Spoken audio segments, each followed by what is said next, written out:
In 1347, death arrived in Europe on merchant ships from the east, and within 5 years it had killed between 75 and 200 million people, roughly 1/3 to 1/2 of Europe's entire population. The Black Death, as it came to be known, was the most catastrophic pandemic in human history, a plague so devastating that entire villages were wiped out, cities became charnel houses, and survivors questioned whether God had abandoned humanity altogether. The disease struck with horrifying speed. Victims developed painful swellings called buboes in their lymph nodes, suffered high fevers and delirium, and most died within days, their bodies covered in black patches from internal bleeding. No one understood what caused it. Medieval medicine blamed bad air, divine punishment, or poisoned wells. The real culprits were rats, fleas, and a bacterium called Yersinia pestis that had traveled the Silk Road from Central Asia. Today, advanced AI technology allows us to transform medieval chronicles, artwork, and archaeological evidence into vivid recreations, bringing this nightmare back to life. Join me as we explore the bubonic plague of the 13th century, understanding how it spread, what it felt like to live through, and how it transformed medieval society forever. The Arrival, Death from the East. The Black Death begins its European journey in October 1347, when 12 Genoese trading ships pull into the harbor of Messina, Sicily, returning from the Black Sea port of Caffa. The ships carry luxury goods, silk, spices, grain, but they also carry something else: rats infested with fleas, and those fleas carry Yersinia pestis, the bacterium that causes bubonic plague. The story of how plague reached Caffa is itself horrifying. The city, a Genoese trading colony, was under siege by the Mongol army of Johnny Beg. When plague broke out in the Mongol camp, killing thousands, Johnny Beg ordered the corpses catapulted over Caffa's walls, perhaps history's first instance of biological warfare. The Genoese fled by ship, unknowingly carrying the plague to Europe. When the ships dock in Messina, the harbor authorities are horrified. The sailors are dying or already dead, those still alive covered in mysterious black boils oozing blood and pus. The ships are ordered out of the harbor, but it's too late. Within days, plague is spreading through Messina. By the time authorities realize the danger, ships from Messina have already sailed to other Mediterranean ports, carrying death to Genoa, Venice, Marseille, and Barcelona. The disease spreads with terrifying speed. From Mediterranean ports, it radiates inland along trade routes. By mid-1348, it's ravaging Italy and southern France. By summer's end, it reaches Paris. By autumn, it's in England. By 1349, it's in Germany, Scandinavia, and Eastern Europe. By 1351, it's reached Russia. In just 4 years, plague has infected the entire known world, from China to Greenland. The speed of transmission shocks contemporaries. Medieval travel is slow. Most people never venture more than a few miles from their birthplace. Yet plague moves faster than armies, faster than news, seemingly faster than anything human. People flee infected cities, only to carry plague with them to new locations. Refugees are turned away from towns at sword point, left to die on roads. The symptoms. A death sentence. Imagine you're living in Florence in 1348. You wake one morning feeling fine, go about your work, but by afternoon, you're developing a headache and chills. By evening, you have a high fever and your body aches unbearably. Within a day, you notice swellings, buboes, appearing in your armpits, groin, or neck. These lymph nodes are inflamed, growing to the size of apples, incredibly painful, and they leak blood and pus. The fever intensifies. You're delirious, suffering hallucinations. Black or purple patches appear on your skin, gangrene from blood clotting in your extremities. You vomit blood. Your breath becomes labored. Within 3 to 5 days of the first symptoms, you're almost certainly dead. Some victims die even faster, within hours in the most virulent cases. There are actually 3 forms of plague.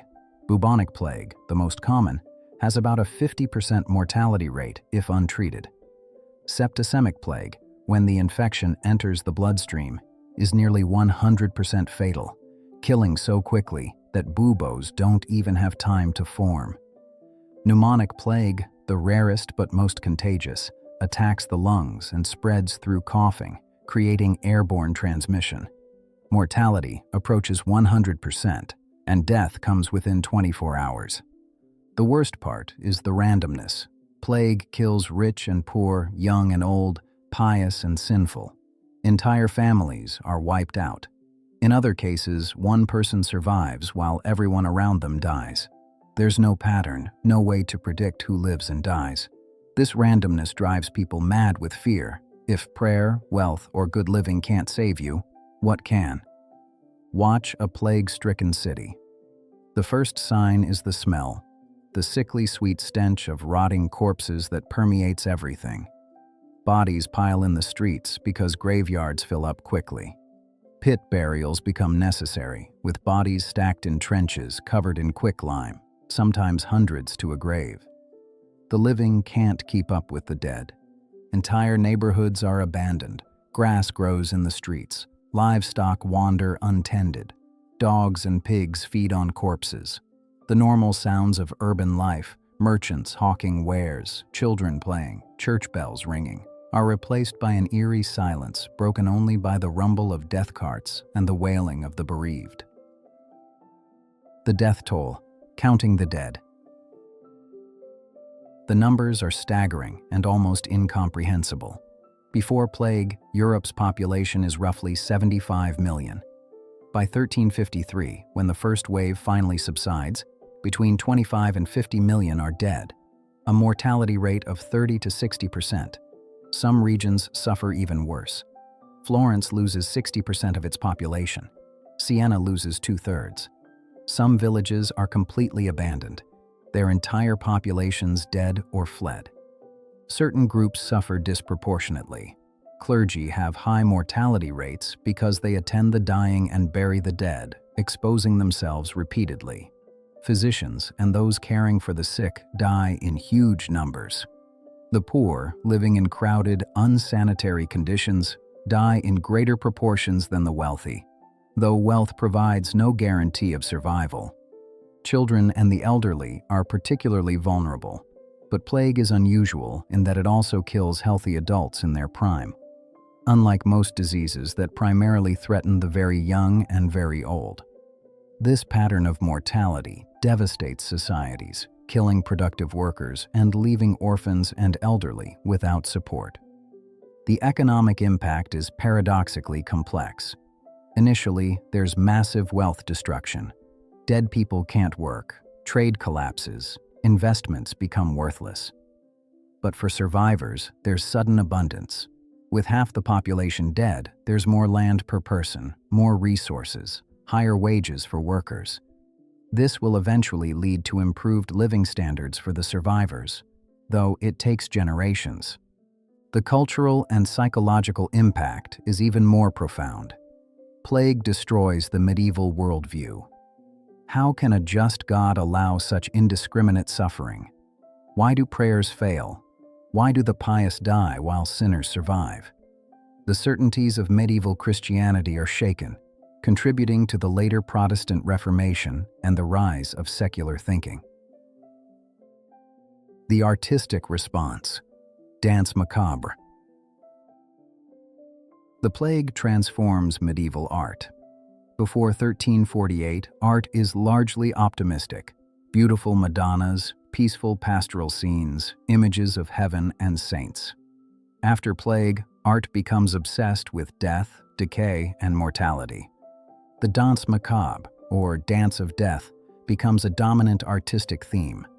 Skeletons dancing with the living, death as a figure leading people of all social classes, popes, kings, peasants, to the grave, reminding viewers that death comes for everyone regardless of status. These images appear in churches, manuscripts, and public spaces, serving as memento mori, reminders that life is short and death inevitable. Art depicting the 3 living and 3 dead shows 3 young nobles encountering 3 corpses who warn, "As you are now, so once were we. As we are now, so you shall be." The message is clear.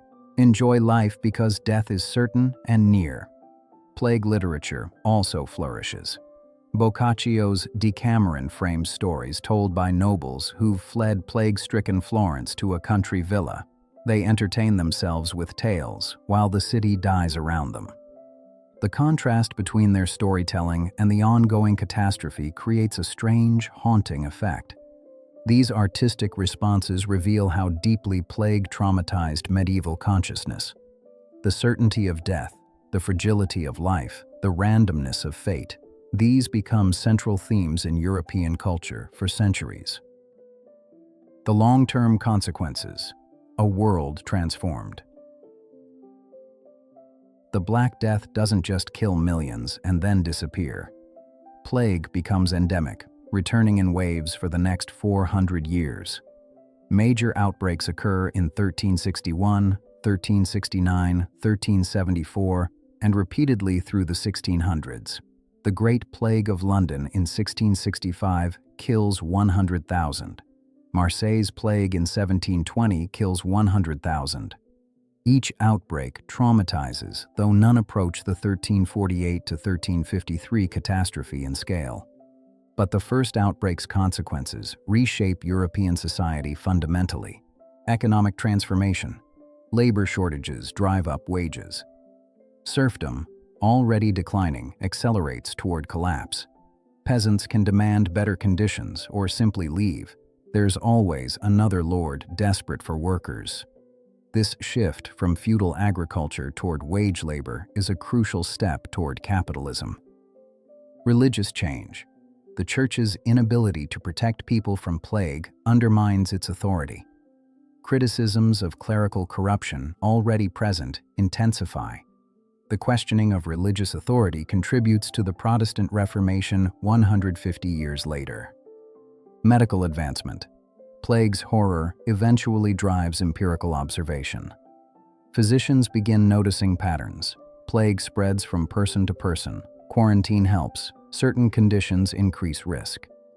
These observations, while still far from germ theory, represent early scientific medicine. Cultural shift. The trauma reshapes European mentality. The Renaissance emphasis on human achievement and worldly life partly reflects a response to plague's reminder of mortality. If life is short, make it meaningful. The memento mori becomes not just a religious warning, but a call to action. Live fully, because death is certain. Demographic recovery. It takes Europe roughly 200 years to recover pre-plague population levels. The 15th and 16th centuries see gradual repopulation, but the demographic shock has lasting effects on settlement patterns, family structures, and inheritance practices. The lesson of the plague. The Black Death teaches brutal lessons about pandemic disease.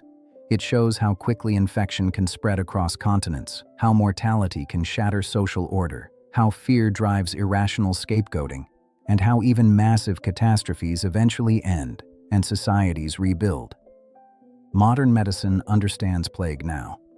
It's caused by Yersinia pestis bacteria, spread primarily by fleas on rats, treatable with antibiotics if caught early. Plague still exists. A few thousand cases occur globally each year. But with modern sanitation, antibiotics, and public health infrastructure, it's no longer the civilization-ending threat it was in 1348. Yet the Black Death remains relevant. It reminds us that pandemics can devastate even advanced civilizations, that disease doesn't respect borders or social hierarchies, that medical ignorance can be deadly, and that how societies respond to crisis, with compassion or scapegoating, science or superstition, determines not just survival rates, but the kind of world that emerges afterward. The people of 1348 couldn't stop plague. They lacked the scientific knowledge, medical tools, and public health systems. But they endured, rebuilt, and created a new world from the ruins. Their resilience, their ability to survive humanity's worst pandemic and eventually thrive, is perhaps the most important lesson the Black Death teaches. This was the bubonic plague of the 13th century, the deadliest pandemic in human history that killed millions yet failed to destroy human civilization. If you found this exploration of medieval catastrophe compelling, please hit the subscribe button so you don't miss what we're uncovering next. Thanks for watching, and remember, understanding the past helps us face the challenges of the present.